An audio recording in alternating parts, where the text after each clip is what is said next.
Talk about this later. Well, now is later. This is the stone house. And yes, we call it the stone house for a very important reason. It was the farmer's house whose land the railroad bought to build the rail yard. That's right, where we're standing used to be a farm field.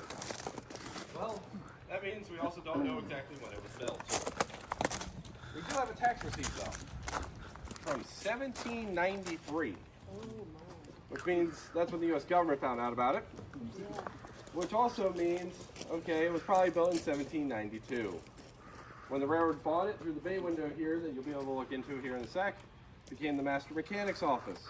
For those unfamiliar, master mechanic is a very fancy term. It means person in charge of everything on rails. And we still have one to this day. In fact, he runs our mechanical and operational departments.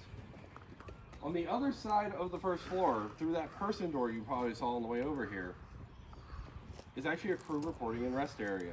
That's where your train crews would get their orders for the morning, have lunch if they were in town, and guess what? Our mechanical department still eats lunch there. The second floor was the domain of the storage department. In fact, that's where some small parts were stored. In fact, a lot of small parts. Brass, fittings, valves, etc. Which leads me very neatly onto the next two buildings. Those being Storehouse 1 and Storehouse 2.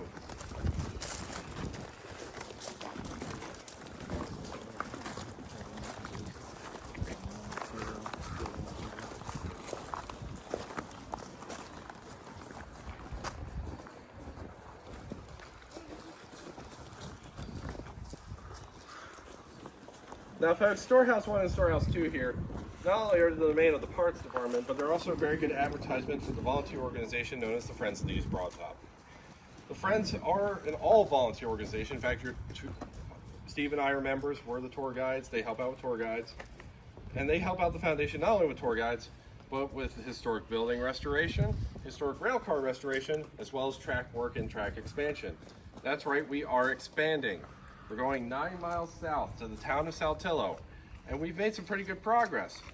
In fact, we laid about 2.6 miles of track right through the front lawn of Southern Huntington County High School. And yes, the kids are grateful for the distraction. The Friends are a big driver of that, both in terms of labor, but also in terms of fundraising. And they're the ones who are tackling the restoration of Storehouse 1, which got completed in May of last year, and are currently tackling the restoration of Storehouse 2. That's right, when they got done Storehouse 1's restoration, they didn't take a break. They started right to work emptying Storehouse 2 of all like 15 tons of parts that were in it, and getting it raised up by a contractor, and now rebuilding it. We used to call this our before and after image. Now it's our during and after image. So these are actively being restored, and the Friends are a big driver of that. It only costs $35 a year to be a member of the Friends as an individual.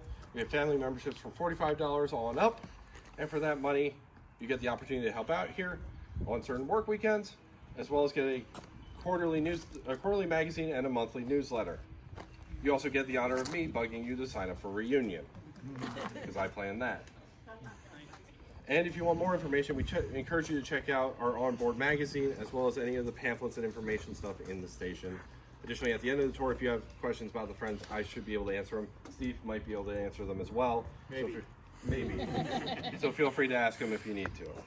But this is a very good advertisement for that work. But on that note, guess what? We're going to be like Aerosmith again and walk this way across this wooden platform. Yes, sir. So that's actually just raw steel stock, and it's because they use this to hold long stock like pipes and fittings and things of that nature, including boiler tubes. So that's what the whole first floor was for.